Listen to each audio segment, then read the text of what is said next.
Hi guys, how are you? I hope you're well. I am well. It's been a long time, I know. I had taken a break. Of course, I had to take a break. Like I told you, I wanted to do this better.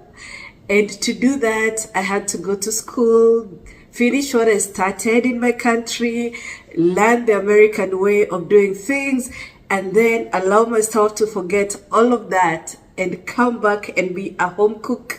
So you and I can work together towards becoming a chef. My name is Onyiha for those we haven't met, and even those who've been around and wondering where's Onyiha nowadays.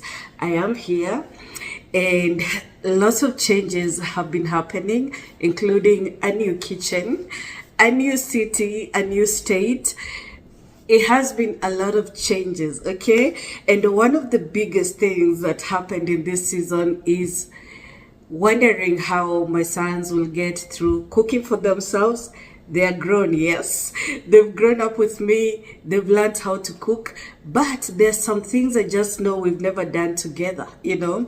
And I was worried. Of course I was. And I asked them, how are you going to be cooking for yourselves? Like, I feel like you don't know as much as you should. And you know what they said? We'll be watching your channel, mom. So I really have no excuse. I have no choice but to come here and just do these things with you, okay? So I know that as home cooks, we are the best. We provide meals for our families every day, you know, and the many other things that we do. Come on, it's a lot. Just coming up with meals and ideas every day, learning from, you know, everyone around us and the social media, you know, or should I say the internet, everywhere. There's so many resources, but just coming up with ideas every day and just having a beautiful tasty meal, you know, for your family every day. Well, that's something, you know. Sometimes we're even expected to perform as well as chefs, right? And knowing what the journey is like, being at this place and not even yet there, I respect, okay? I have so much respect for chefs. It's a tough journey, and just getting there has me just constantly saluting them, okay? So anyway, I'm back, and you guys know when I get back like this, I always have something new, and we are going to do all of that as we continue. So I'm not going to start with anything new immediately, but just approaching our meals, the meals that we love, the meals that we do every day in a different way. You know, the thing about this industry is that it really unites the whole world, you know. Anything I could be doing today could be getting done somewhere else. Like, the more you're in this industry, the more you realize there's nothing new, okay? It's just you coming into new things, new technology, understanding different ways that, you know, people in different parts of the world do the same thing that you do. But being in America now, when you think about the measurements, you know, and how we measure here, how we term those measurements is quite different, you know, even when we measure distances and all of that. So it is good when you're in America to, you know, just get acquainted with these things. And if you're going to be cooking in America, it's good to understand the measurements, to understand, you know, everything that goes into making great meals. So first things first, we'll go into some mise en place, and my mise en place today will be of the equipments that we use, and then we'll work on something. But I have a lineup of videos that you will enjoy. In this month of March, we'll be getting into chicken, and we'll do a bit of butchering our chicken, so we'll understand how to, you know, fragment our chicken, divide the chicken, you know, for different parts, for chicken thighs, chicken drumsticks, those quarters, and, you know, different methods of cooking those, separating the breast from the body, you know, and what to do with the different parts. It is going to be so interesting, you guys, and I really look forward to doing these things with you, okay? But first, the mise en place.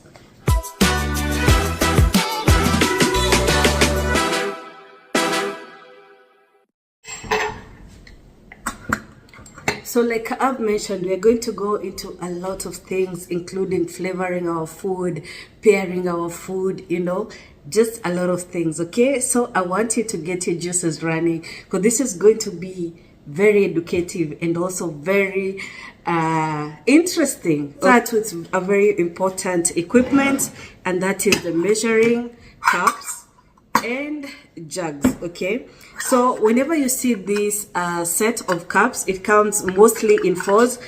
These cups are meant to weigh or to measure dry ingredients. Okay, and I really can't emphasize that enough. We do take a lot of things for granted, especially when we're doing things on our own, but it's good to just have understanding of why things work a certain way. So this cup is 1 cup measurement. It reads here 250 ml, which is really wrong, because it should read in grammage or ounces, just to indicate that it should be dry ingredients, and that goes for the rest of the cups. This is 1 cup, 250 ml. It says should be 250 grams, because I'm from a part of the country where we used grammage. Okay, it would be ounces in America, and so I'm going to indicate for you the conversion. And so this set comes in 1 cup, half cup, a third, and a quarter. Sometimes you'll find a set that has 2/3, but this works just fine. And it also comes with spoons, also for measuring dry ingredients.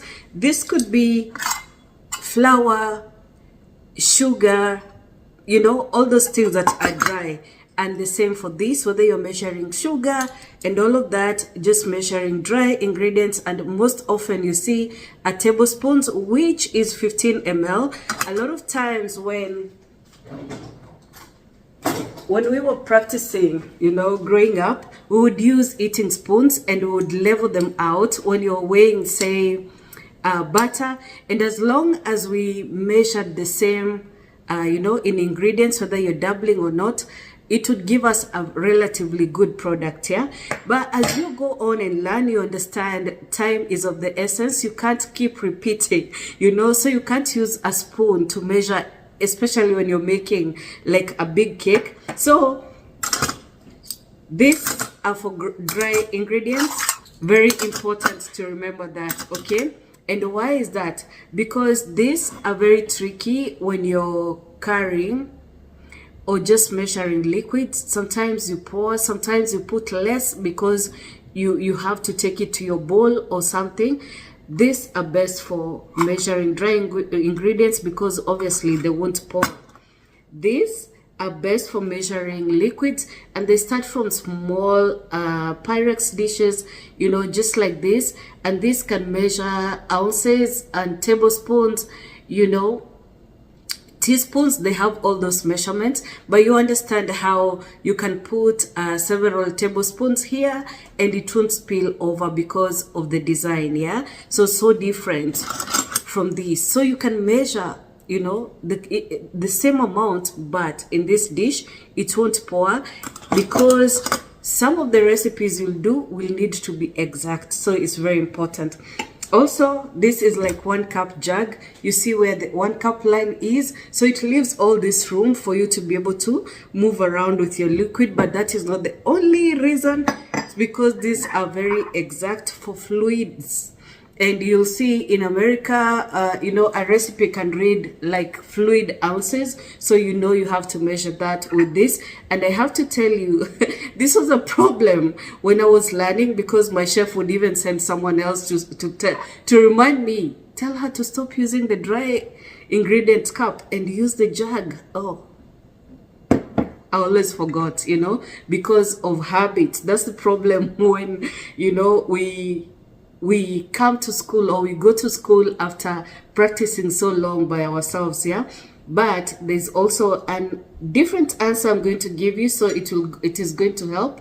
So 1 cup, also different design, and this is good because it comes there's a side indicating ounces, there's a side indicating milliliters, so important. And this is a 2 cup, and it goes on and on to 4 cups, I'm guessing, in this design. But also this is like 8 cups. I love this as mixing bowls. They serve me so well. They are also glass, so even when I'm doing an emulsion, I don't worry about it, because this is very easy to clean. It doesn't leave behind grease like plastic would do. So these are good measuring jugs. They're also good mixing jugs or as bowls. And also you can use metallic, works very well without leaving grease. In fact, even when you're doing something like heavy cream, you can work with it very well. Yeah. And then we have sieves. These are very important for when you're doing your recipes. Even when like you're sieving a stock and and maybe you don't have a cheesecloth, these are very good. But also as an African, I'll tell you, we use this sometimes to sieve tea.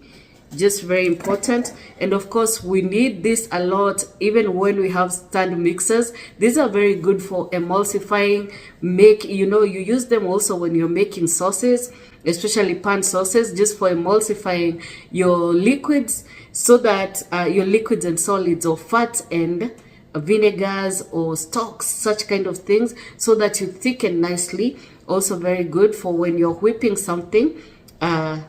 Perfect equipment. And cheese grater, especially if you're doing a lot of things with cheese. We also use it for grating carrots and other vegetables. Yeah, a hand blender for if you're used to making sauces. And yeah, just so very important. Soups and sauces, and this is all I'm going to show you. But of course we are going to use so many other equipment. And one thing I can't leave here without saying is the use of chopping boards. You'll find that in the culinary world or culinary schools, you'll find that these boards are color coded just to avoid cross contamination, which is a huge thing when you're working professionally or when you're being trained in a kitchen, because some people train on the job, right? So color coded chopping boards are very important. But as home cooks, we have the choice of using all sorts of chopping boards. Yeah.